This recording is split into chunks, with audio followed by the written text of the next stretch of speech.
Terima kasih pemirsa, kami masih bersama Anda yang pastinya masih membahas untuk topik kita di sore hari ini, inklusivitas sosial dalam bingkai keberagaman.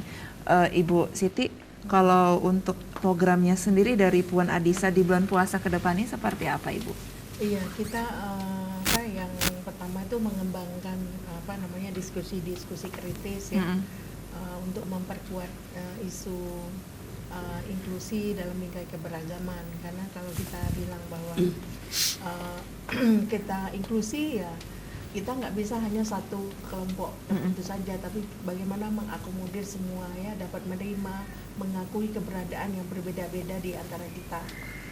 Kemudian kita tadi Pak Supri bilang ada 2 penguatan Gampung yang menuju Gampung yang ramah disabilitas. Memang Banda Aceh ini kan sedang menginisiasi semua Gampung itu akan menjadi Gampung yang ramah anak. Tapi kalau kita menggagas juga yang plus juga disabilitas. Nah, itu juga kita ada penguatan untuk tim gugus tugasnya untuk percepatan bahwa misalnya dari 90 Gampung ada beberapa model contoh yang kalau dia sebut Gampungnya yang sudah inklusi, sudah ramah anak, dan juga plus peduli terhadap disabilitas seperti itu. Nah, kita sedang mengembangkan 2 Gampung itu dan akan banyak diskusi, ada bentuk-bentuk penguatan di sana seperti itu. Jadi bulan puasa ini juga tetap harus turun ke lapangan ya Bu ya? Iya, melatih, memperkuat kader-kader ya. Kemudian kita sebelum puasa ini sekarang sedang berlangsung itu melakukan pendataan. Jadi ada membuat profil disabilitas itu 90 Gampung. Jadi kita sebar dari 3 unsur timnya untuk melakukan pendataan di 9 kecamatan.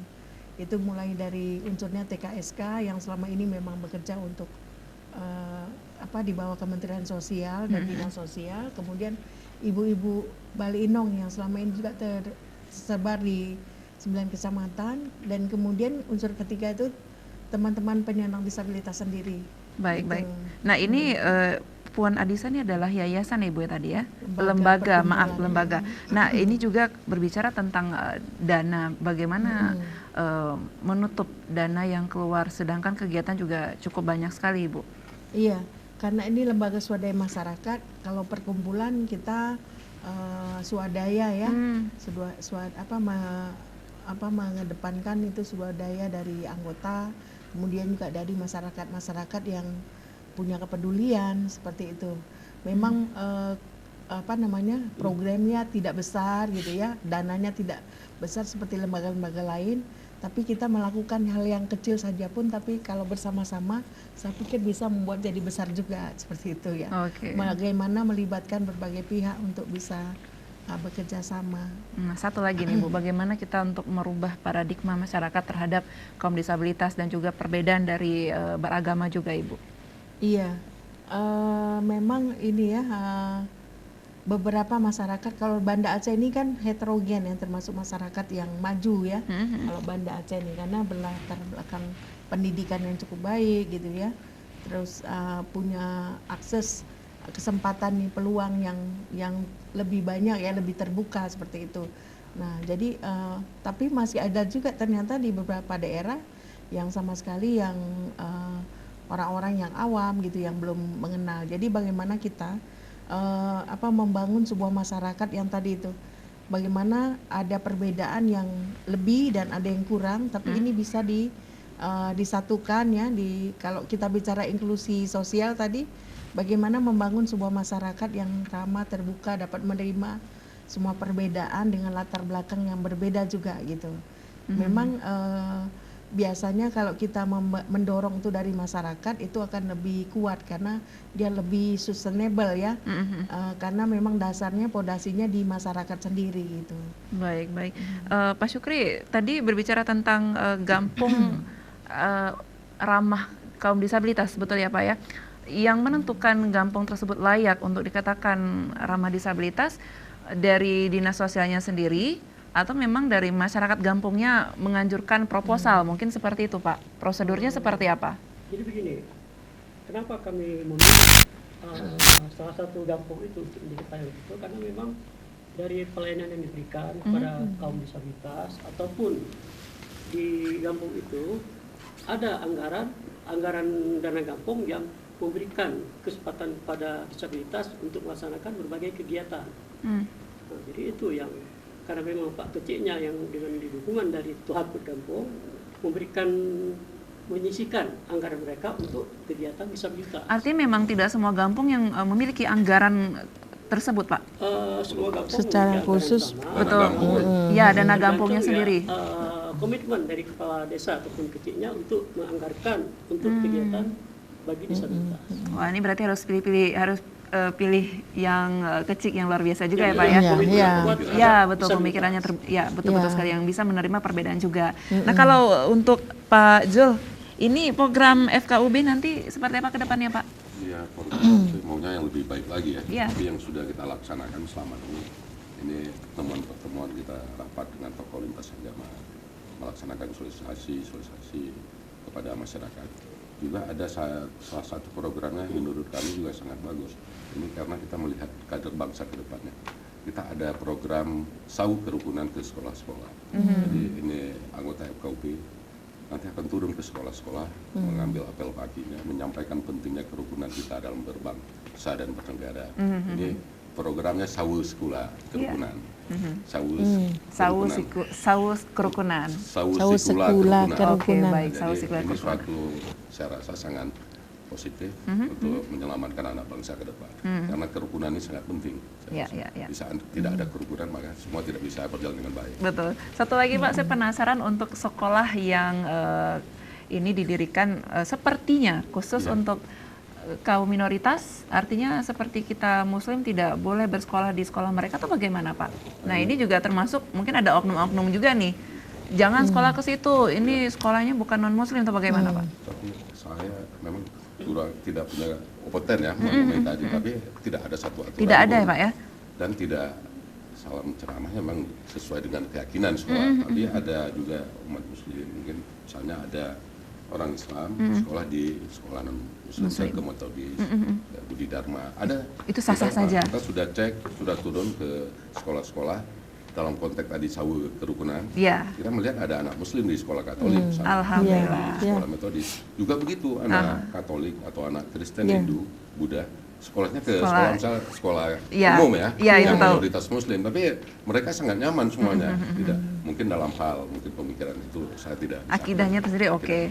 Baik, ini Pak, kita di segmen terakhir, apa yang belum mungkin terwujud dari FKUB-nya sendiri Pak? Kalau belum terwujud maka kita saya rasa sudah perlu peningkatan, perlu lebih baik lagi. Pertama mungkin pemerintah lebih respon terhadap keberadaan FKUB, lebih mensupport keberadaan FKUB. Juga begitu anggota FKUB lebih aktif lagi, juga tokoh-tokoh agamanya juga harus begitu peduli terhadap umatnya dulu. Ya. Yang penting kan peduli umatnya, misalnya tokoh Kristen dia harus menyampaikan hal-hal kepada umatnya sehingga tidak ada imbas ya.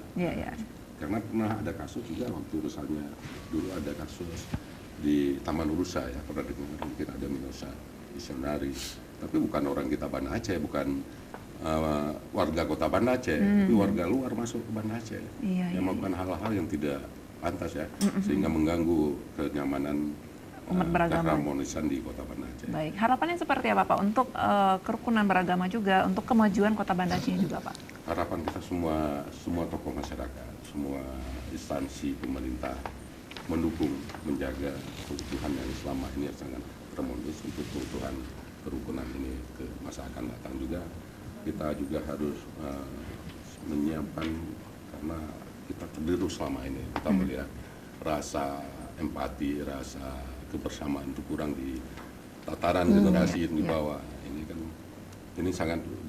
sangat mengancam mungkin ya, menurut pandangan kami juga mengganggu ke depan. Maka diberilah pemahaman pentingnya nilai-nilai kerukunan kepada masyarakat, terutama sekali kepada generasi muda sebagai penyambung estafet pemerintah ke depan.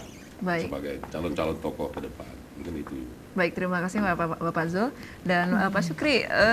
Terakhir ini Pak, mungkin apa yang belum tersampaikan dan ini masih menjadi PR dan tugas dari Rehabsos Dinsosnya sendiri Pak? Ya, yang masih menjadi PR bagi kami, memang ini masih kita kan butuh proses. Jadi kami dalam proses itu telah melakukan MOU dengan Puan Adisa untuk melaksanakan atau melakukan pendataan Ya. terhadap kaum disabilitas itu. Dari data itu kami akan membuat suatu aplikasi di mana nantinya akan tercipta satu profil bagi disabilitas, dan profil itu yang dalam bentuk data terpadu bisa dijadikan sebagai database bagi seluruh instansi ataupun pihak-pihak yang akan memanfaatkan data itu untuk berbagai kepentingan. Nah, itu yang sedang kami lakukan dengan Puan Adisa seperti yang disampaikan oleh Ibu Maya tadi. Pendataan itu melibatkan berbagai unsur, 3 unsur. Dari TKSK, Tenaga Kerja Sosial Kecamatan, dari Balai Inov, dan dari penyandang disabilitas itu sendiri. Ya. Artinya sinergi mereka itu akan menghasilkan outputnya data. Data itu akan sebagai data terpadu bagi seluruh pihak yang membutuhkan. Dan ini mudah-mudahan juga bisa berjalan dengan sukses ya Pak ya. Insya Allah. Iya. Nah, kalau Dan untuk kami berharap satu lagi, jangan ada lagi label terhadap disabilitas itu Iya. dari masyarakat. Iya. Itu yang kami harapkan, tidak ada lagi label bahwa disabilitas itu adalah kaum marginal. Itu. Baik, terima kasih. Nah, Ibu Siti, ini untuk pendataan tentang aplikasinya sendiri nanti bagaimana nih Bu harapannya agar berjalan dengan sukses Ibu? Iya, paling nggak kita berharap nanti data-data ini bisa memberikan menjadi acuan dasar dalam penyusunan baik kebijakan ya, agar tidak ada lagi kebijakan-kebijakan yang diskriminatif gitu ya, karena tahu misalnya untuk mengeluarkan kebijakan A, oh ini ternyata di masyarakat kita punya kelompok yang seperti ini, berarti harus ada kesesuaian ya antara kebijakan dengan masyarakat yang ada. Kemudian juga dalam penyusunan program, kegiatan gitu. Jadi ini memberikan perubahan intervensi yang berbeda. Jadi yang mungkin selama ini dianggap bahwa program-programnya hanya belas kasihan, hanya bantuan-bantuan seperti itu. Jadi dengan ada data-data ini bisa lebih bisa merubah mindset seperti itu, dan program-program itu tepat sasaran dan sesuai yang persoalan dan kebutuhan dari kelompok-kelompok yang minoritas, khususnya disabilitas. Betul. Dan program ini juga akan berjalan dengan sukses seiring dengan sinergisitas dari semua pihak juga, dan dari dukungan masyarakat juga Ibu ya. Baik, nah mudah-mudahan terima kasih banyak untuk Ibu Siti, sukses di Puan Adisanya. Terima Fazul, kasih. salam saya untuk saudara kita yang ada di Gampung Rukun Beragama, begitu ya Pak ya? Siap, yuk. Siap. Gampung kerukunan. Gampung Kerukunan. Kerukunan. Boleh dong saya nanti diajak ke sana Pak? Boleh. Siap. FKUB akan mengundang Ibu. Amin, terima kasih banyak, dan juga untuk Bapak Sukri, mudah-mudahan tidak ada lagi permasalahan seperti gepeng dan juga pengemis lainnya ya Pak di Kota Banda Aceh, agar Kota Banda Aceh menjadi contoh dan juga ikon dari pusat pariwisata juga ya. Benar. Baik, terima kasih banyak pemirsa, mudah-mudahan apa yang disampaikan oleh ketiga narasumber saya di sore hari ini sangat bermanfaat sekali, dan ayo kita rubah mindset kita, rubah paradigma Anda, dan lebih terbuka, welcome terhadap saudara kita yang penyandang kaum disabilitas ya, karena mereka juga punya hak yang sama dengan kita semuanya. Terima kasih banyak, saya Gustiada pamit. Assalamualaikum warahmatullahi wabarakatuh. Waalaikumsalam warahmatullahi wabarakatuh. Dari pusat pariwisata juga ya. Benar. Baik, terima kasih banyak pemirsa, mudah-mudahan apa yang disampaikan oleh ketiga narasumber saya di sore hari ini sangat bermanfaat sekali, dan ayo kita rubah mindset kita, rubah paradigma Anda, dan lebih terbuka, welcome terhadap saudara kita yang penyandang kaum disabilitas ya, karena mereka juga punya hak yang sama dengan kita semuanya. Terima kasih banyak, saya Gustiada pamit. Assalamualaikum warahmatullahi wabarakatuh. Waalaikumsalam warahmatullahi wabarakatuh.